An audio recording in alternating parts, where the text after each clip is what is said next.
Armando Silva tem 53 anos, está com uma reforma compulsiva, ganha cerca de 100 contos por mês. José Pereira tem 48 anos, também com uma reforma que lhe garante 60 contos mensais. Ambos fazem parte de um grupo de 13 polícias da PSP Madeira, expulso, acusado de rebelião em abril de 1983. Tudo porque os agentes levantaram suspeitas sobre alegadas irregularidades praticadas pelo comandante de então. E quais são as atitudes que ele vinha tomando? Era, quando o agente aprendia as cartas de condução, na altura podia-se aprender, hoje não, era entregue na secção de trânsito, o seu comandante mandava buscar e entregava novamente ao cidadão. Se a gente aprendia um levrete, era a mesma coisa. O cidadão multava, o agente multava o cidadão, as multas eram arquivadas, que só durante 3 anos, enquanto ele esteve à frente do Comando Regional da Madeira, ele mandou arquivar mais de 3.000 e tal multas. 3.176 multas. 3.176. 160 e tal, só de um cidadão. Na altura, por falta de provas concretas, foram colocados à margem com processos de inquérito. As provas palpáveis que a gente tinha era o arquivamento das multas. Pronto. As únicas. Eram as únicas. Depois, à medida que o nosso processo disciplinar foi-se desenrolando, veio o segundo comandante cá, Funchal, fazer um inquérito, depois seguidamente para ser feito o processo disciplinar. Aí não nos foi possível apresentar essas provas. Está a perceber? Que eles não deixaram. Estavam em segredo de justiça ainda. Portanto, elas estavam em segredo de justiça. Estava tudo em segredo de justiça. Estavam em segredo de justiça em que nós não tínhamos acesso, nem tivemos acesso. Daí até a expulsão dos 13 agentes foi um passo através de um processo interno. Contudo, as denúncias chegaram ao Ministério Público. O Tribunal de Instrução acaba por dar razão aos polícias expulsos, mas também acaba por arquivar o processo, invocando a sua prescrição. Em que diz, sim senhor, comprovou-se tudo aquilo que os agentes diziam e que foi provado aquilo que foi participado à Polícia Judiciária e ao Ministério Público. Portanto, isso provou-se. Só que o Comandante-Geral, temendo a razão, antecipou-se e expulsou-nos.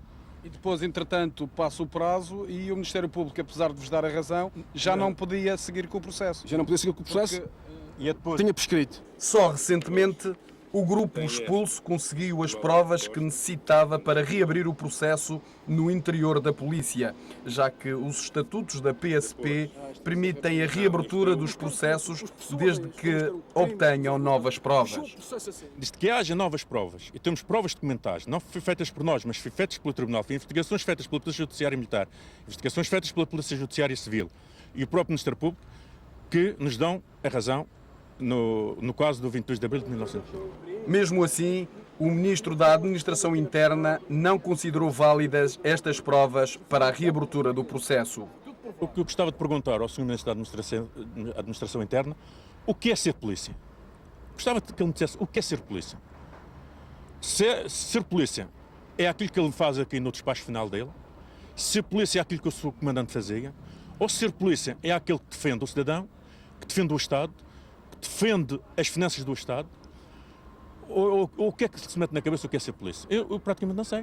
Qual foi, em síntese, o despacho que o Ministro da Administração Interna deu recentemente? Qual foi? O despacho do Sr. Ministro da Administração Interna diz que o processo, assim em síntese, é arquivado por motivo de não haver provas. As provas que nós apresentamos não são provas para a reabertura do processo. São estas atuais. São estas atuais, que ele não recebeu estas provas. Eu tenho a certeza que se o Sr. Ministro recebesse estas provas, ele mandava reabrir o processo. Durante estes anos todos, os 13 agentes fizeram de tudo, trabalharam e trabalham no que aparece. Alguns chegaram mesmo a pensar no suicídio.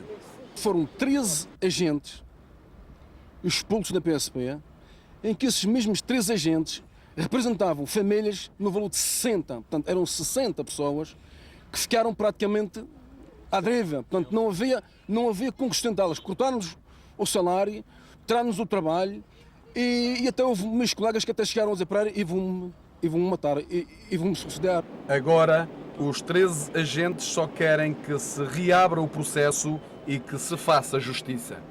O que nós queremos é que se faça justiça. Que não se fale mais em vontade política. Que se faça justiça. Que se faça justiça porque realmente nós sentimos injustiçados.